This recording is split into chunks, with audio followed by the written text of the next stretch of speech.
Hello दोस्तों, कैसे हैं आप सब लोग। आशा है अच्छे होंगे। स्वागत है आप सबका एजुकेशन चैनल पर, जिसमें हम आज एक नए पाठ को शुरू करने जा रहे हैं, जो है हिंदी नवनीत कक्षा 9। आइए देखते हैं पाठ को। वीडियो को शुरू करने से पहले चैनल को सब्सक्राइब कर लीजिए, लाइक कर दीजिए, शेयर कर दीजिए। आइए देखते हैं।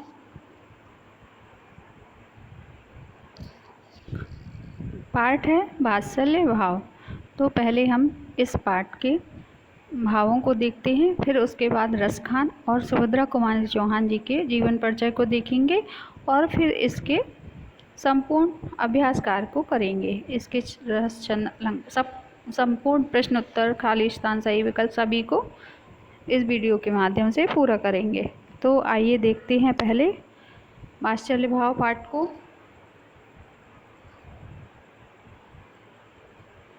वात्सल्य भाव शिशु की अनुपम कृति है।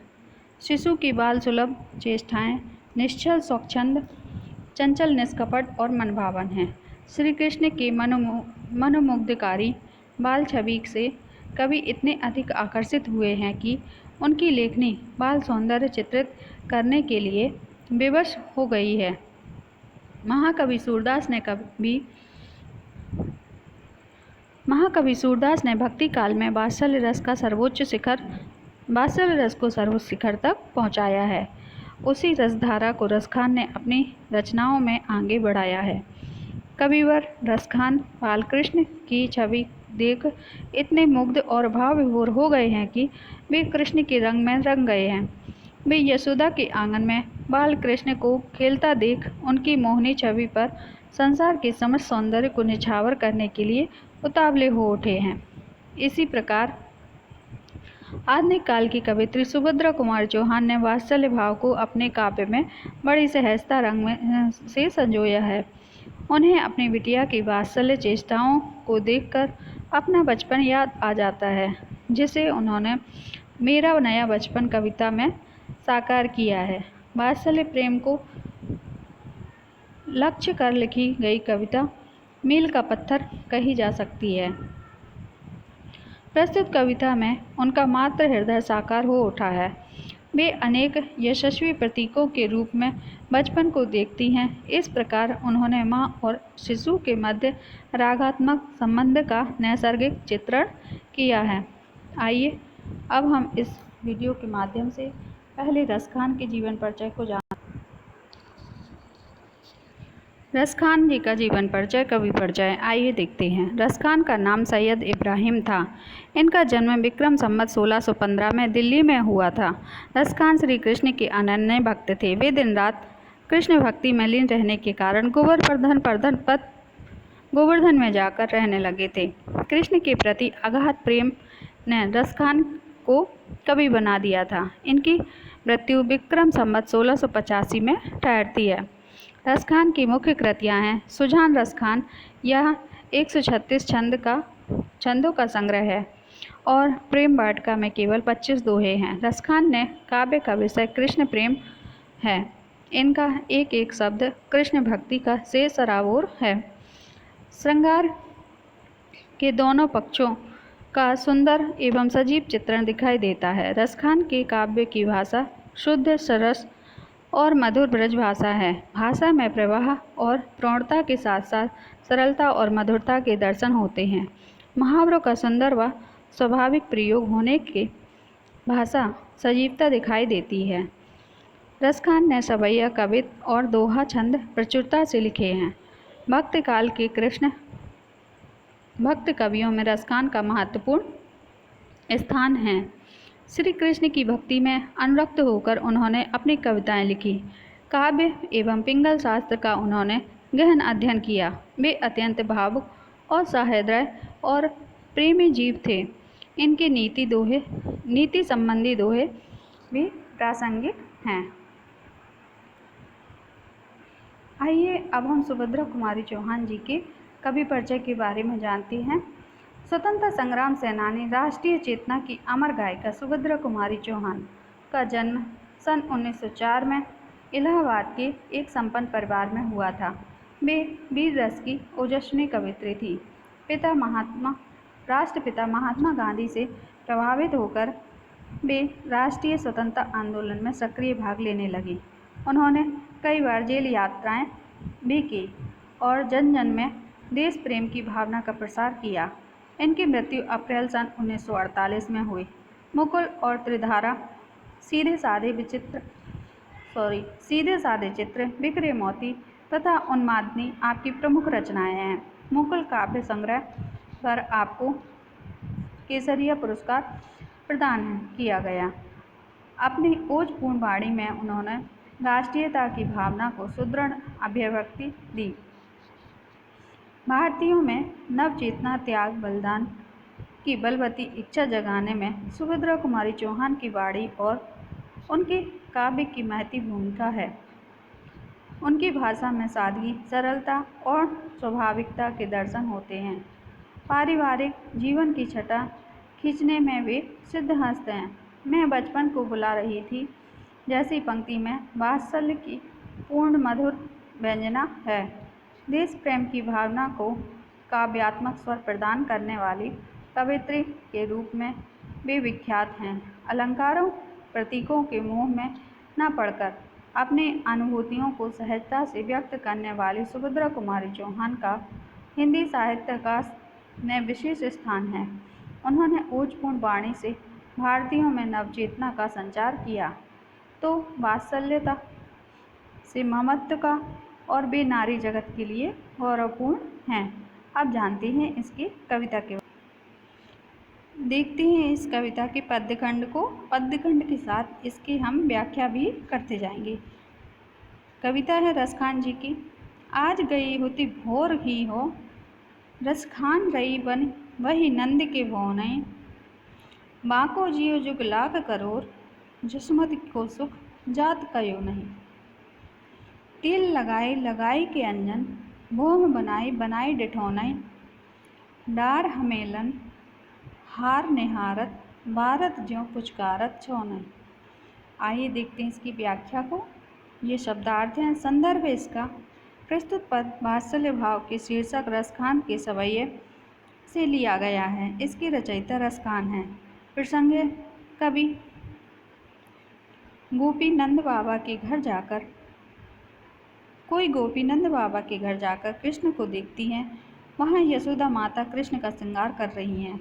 इस दृश्य को देखकर वह गोपिका अपने आप को निछावर कर देती हैं। व्याख्या है, एक गोपी दूसरी गोपी से कहती है कि आज प्रातः काल होते ही मैं नंद बाबा के भवनचर को चली गई और वहाँ मैंने वहीं बनी रही। यशोदा माता का वह लाल लाखों करोड़ों वर्ष तक जीवित रहे। कृष्ण के साथ यशोदा माता को तो जो सुख और आनंद प्राप्त हो रहा है वह किसी से कहते नहीं बनता है। यशोदा माता अपने पुत्र श्री कृष्ण को पहले तो तेल लगाती हैं, फिर उनके नेत्रों में काजल लगाती हैं, उनकी भौहों को बनाती हैं और फिर माथे पर दूसरे की नज़र से बचाने के लिए डिठौना लगाती हैं। सोने के हार को पहनने हुए श्री कृष्ण की शोभा को मैं देखती हूँ और माता द्वारा पुत्र श्री कृष्ण को पुचकारते हुए देखती हूँ तो उस दृश्य पर मैं निछावर हो जाती हूँ। विशेष है, वात्सल्य रस का वर्णन, अनुप्रास अलंकार का प्रयोग, ब्रजभाषा का प्रयोग किया गया है इन पंक्तियों में। आइए दूसरे पद की पंक्तियाँ देखते हैं। धूरे भरे अति शोभित श्याम जो, तैसी बनी सिर सुंदर चोटी।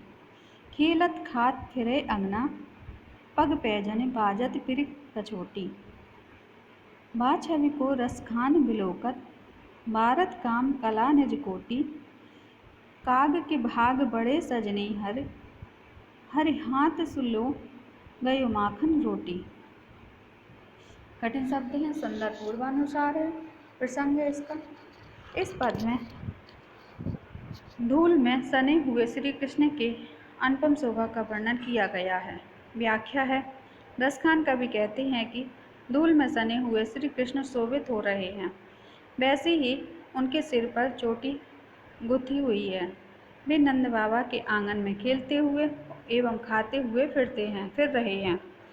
उनके पैरों में पायल बज रही है तथा उन्होंने अपनी कमर में पीली लंगोटी पहन रखी है। उस छवि को देखकर करोड़ों कामदेव अपने लीलाओं को निछावर कर देते हैं।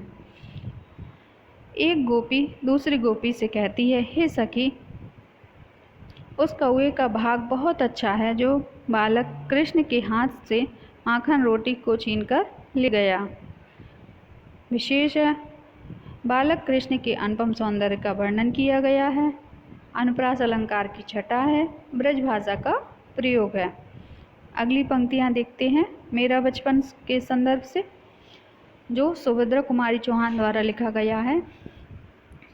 बार बार आती है मुझको मधुर याद बचपन तेरी, गया ले गया तू जीवन की सबसे मस्त खुशी मेरी। चिंता रहित खेलना खाना, फिर फिरना निर्भय स्वच्छंद, कैसे भूला जा सकता है बचपन का अतुलित आनंद। शब्दार्थ हैं। संदर्भ, प्रस्तुत पंक्तियाँ मेरा बचपन नामक शीर्षक से अवतरित हैं। इस कविता की रचयिता श्री श्रीमती सुभद्रा कुमारी चौहान जी हैं। प्रसंग है, इन पंक्तियों में कवित्री ने अपने बचपन की मधुर स्मृतियों को अपनी बेटी की बाल चेष्टाओं के माध्यम से व्यक्त किया है। व्याख्या है, कवित्री कहती हैं कि हे मेरे प्यारे बचपन, तुम्हारी याद मुझे बार बार आती है। तो समय आने पर चला गया, पर तू मेरे जीवन की सबसे अधिक मस्त खुशियों को अपने साथ ले गया।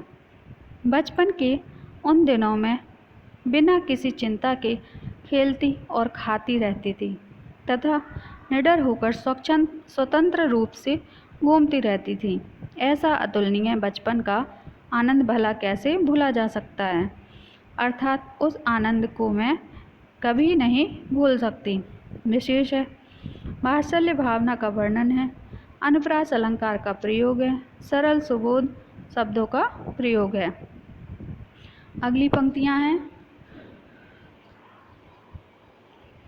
ऊंच नीच का ज्ञान नहीं था, छुआछूत किसने जानी, बनी हुई थी आह झोपड़ी और चीतड़ी में रानी। रोना और मचल जाना भी क्या आनंद दिखाते थे, बड़े बड़े मोती से आंसू जयमाला पहनाते थे। कठिन शब्दार्थ, संदर्भ पूर्वानुसार, प्रसंग भी पूर्वानुसार।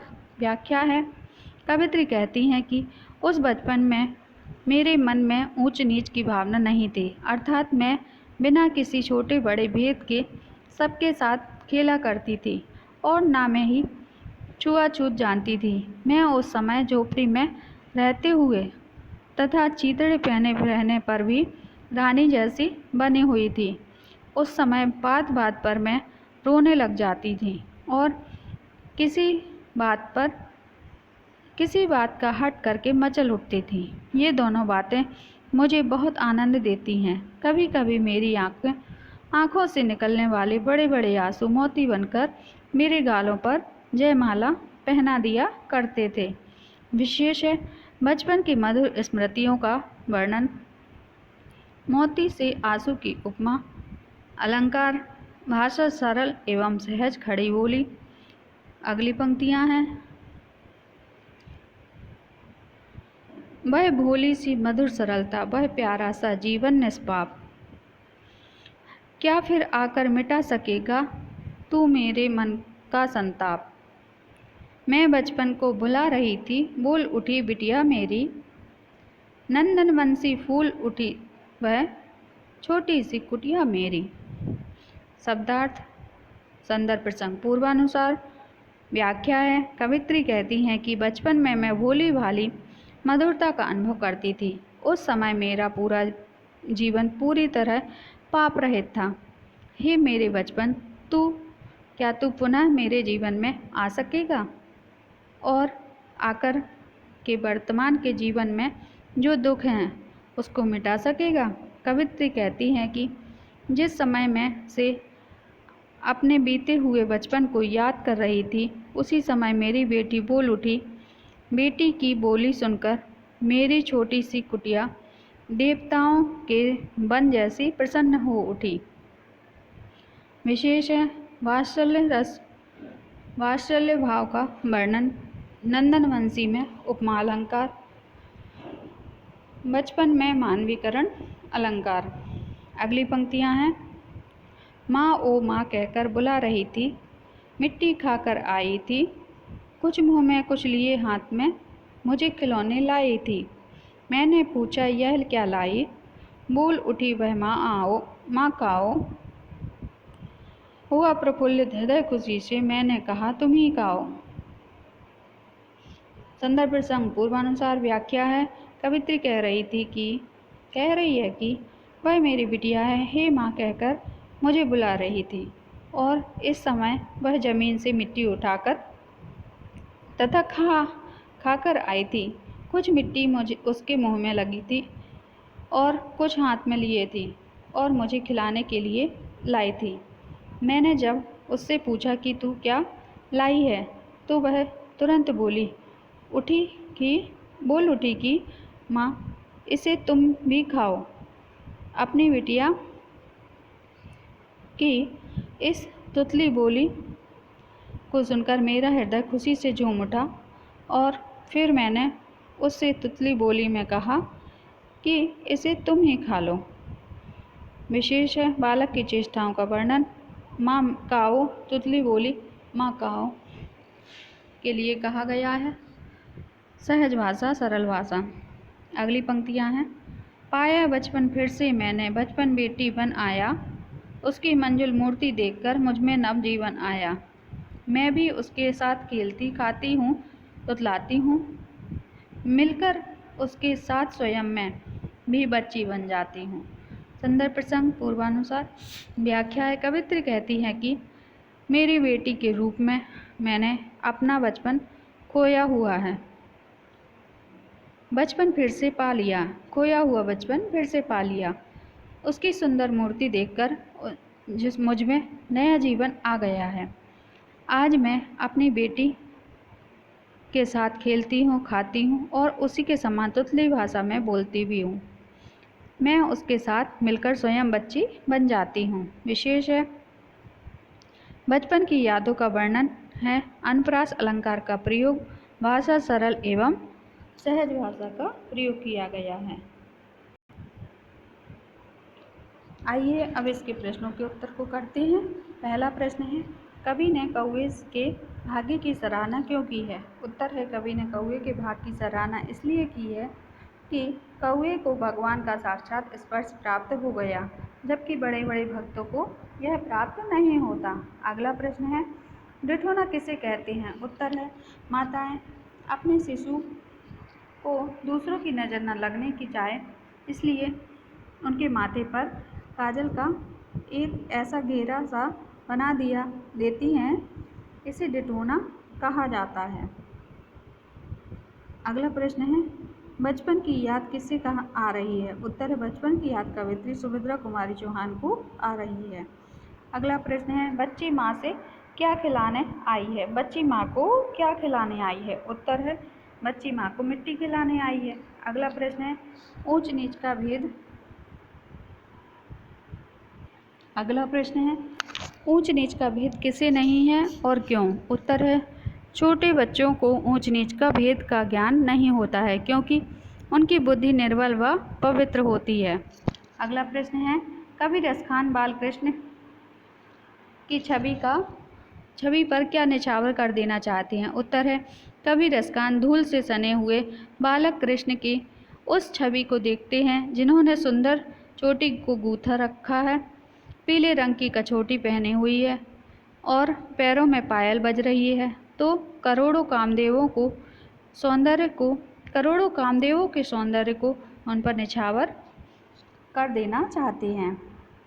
अगला प्रश्न है, कवित्री ने बचपन के आनंद को पुनः कैसे पाया है? उत्तर है, कवित्री ने बचपन के आनंद को अपनी बेटी के रूप में प्राप्त किया है। वह अपनी बेटी के साथ पुनः खेलने लग जाती हैं, उसी के साथ खाती हैं और उसी के समान तुतली बोली बोलती हैं। अगला प्रश्न है, उन पंक्तियों को लिखिए, इनका आशय स्पष्ट कीजिए। इनको हम आगे करेंगे। अगला प्रश्न है पहला, यशोदा माँ बालक कृष्ण को किस प्रकार सजाती संभालती हैं? उत्तर है, यशोदा माँ बालक कृष्ण को स्नान कराती हैं, तेल की मालिश करती हैं, आँखों में काजल लगाती हैं, उनकी भौहें बनाती हैं तथा माथे पर काजल का टिटोना लगा देती हैं। अगला प्रश्न है, धूल में लिपटे बाल कृष्ण की शोभा का वर्णन कीजिए। उत्तर है, धूल में लिपटे बाल कृष्ण बड़ी ही सुंदर लग रही हैं। वैसी ही सुंदर उनकी चुटिया बनी हुई है। वे नंद बाबा के आंगन में खेलती हैं और खाती हैं। उनके पैरों में पैजनी बज रही थी तथा उन्होंने पीली कछोटी पहन रखी है। अगला प्रश्न है, मेरा नया बचपन कविता का मुख्य भाव अपने शब्दों में लिखिए। उत्तर है, कवित्री सुभद्रा कुमारी चौहान ने मेरा नया बचपन नामक कविता में वात्सल्य भाव को बड़ी सहजता से प्रस्तुत किया है। उन्हें अपनी बिटिया की वात्सल्य चेष्टाओं को देखकर अपना बचपन याद आ जाता है और उसे ही उन्होंने इस कविता में प्रस्तुत किया है। अगला प्रश्न है, रस खान और सुभद्रा कुमारी चौहान ने वात्सल्यता में क्या अंतर है? उत्तर है, रस खान ने धूल में लिपटे बाल कृष्ण को सौंदर्य का वर्णन किया है, जबकि सुभद्रा कुमारी चौहान ने अपनी बिटिया की बाल चेष्टाओं को देखकर वात्सल्य भाव का चित्रण किया है। काव्यांश और प्रसंग सहित व्याख्या कीजिए। तो ये पंक्तियाँ दी हुई हैं, इनको देखिए। वह भोली सी डैश डैश मन का संताप।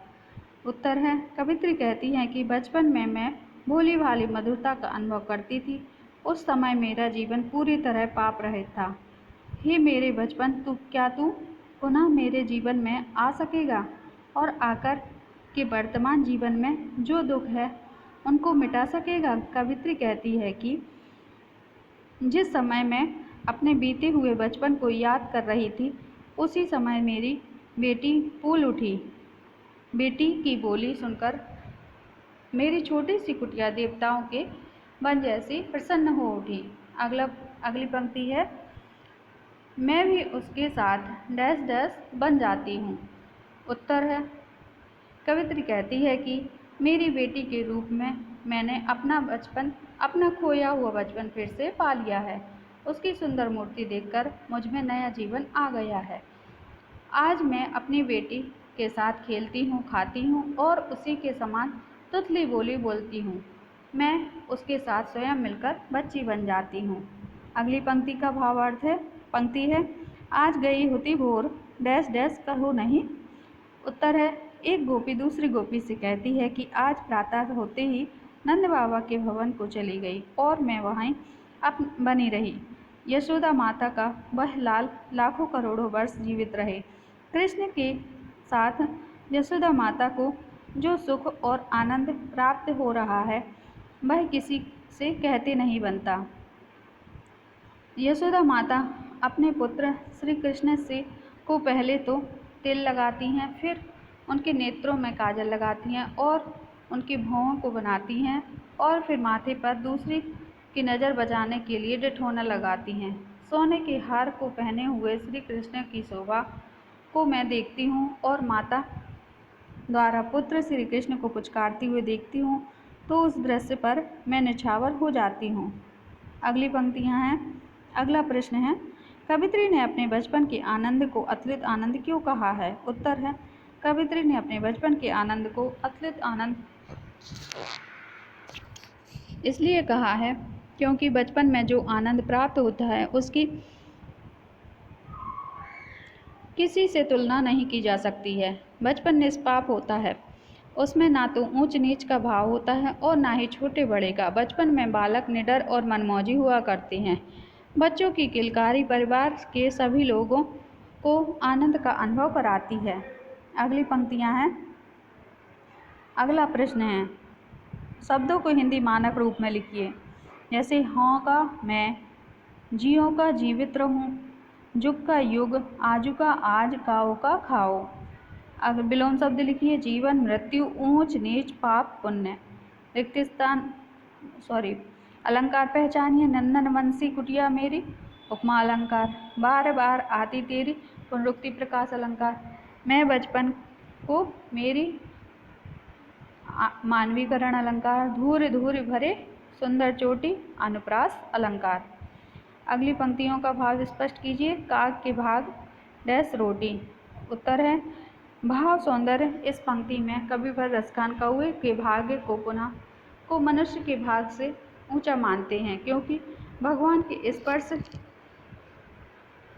जो उसने प्राप्त कर लिया है, वह बड़े बड़े भक्त भगवान के दर्शन तक नहीं पाते हैं। स्पर्श तो बहुत दूर की बात है। अगला प्रश्न है डार हमेलन छो नहीं। उत्तर है भाव सौंदर्य। इस पंक्ति में कविवर रसखान बालक कृष्ण की सुंदर छवि को देखकर आई हुई सखियों के वार्तालाप को प्रस्तुत कर रहे हैं कि एक सखी ने जब यशोदा माता के बाल कृष्ण को सजाते हुए तथा उसको पुचकारते हुए देखा, तो उस दृश्य पर आनंदित होकर वह कह उठती हैं कि हम ऐसे दृश्य को देखकर उस पर स्वर्ण जड़ित हीरो का हार न्यौछावर करते हैं। अगली पंक्ति है पाया बचपन बनाया। उत्तर है भाव सौंदर्य। इस पंक्ति में कवित्री सुभद्रा कुमारी चौहान अपने बचपन को अपनी बिटिया के बचपन में देखकर आनंदित हो उठी हैं। वह मन ही मन वह सोचने लगती हैं कि मैंने अपनी बिटिया के रूप में ही अपने खोए हुए बचपन को पा लिया है और मेरा बचपन बिटिया बनकर आ गया है। अगली पंक्ति है बड़े बड़े मोती पहनाते थे। उत्तर है भाव सौंदर्य। कवित्री सुभद्रा कुमारी चौहान इस पंक्ति में बचपन की उन मधुर स्मृतियों का वर्णन कर रही हैं जब बालक रूप में किसी बात पर नाराज होकर वह रोने लग जाया करती थी और समय आँखों में बड़े बड़े आंसू मोती जैसे लगते थे और उनकी निरंतरता से वे आंसू एक जयमाला जैसे बन जाते थे। अगला प्रश्न है किसी कविता में उपमा अलंकार की बहुलता है, पढ़िए उपमा अलंकार को रेखांकित कीजिए। जैसे बड़े बड़े मोती से आंसू, वह भोली सी मधुर सरलता, नंदन बन जैसी। ये सब हम कर चुके हैं। ये इस तरह हमने इस पाठ को पूरा किया और उसके संपूर्ण अभ्यासकार को पूरा किया। इस पाठ के बारे में जाना, समझा, सुभद्रा कुमारी चौहान जी के बारे में जाना, रसखान जी के बारे में जाना। इस वीडियो और बड़ी ना हो जाए, इसलिए चैनल को लाइक कर लीजिए, शेयर कर दीजिए, सब्सक्राइब कर लीजिए। आगे के वीडियो में आगे के पाठों को करेंगे और आगे के कवियों के परिचय को जानेंगे। धन्यवाद।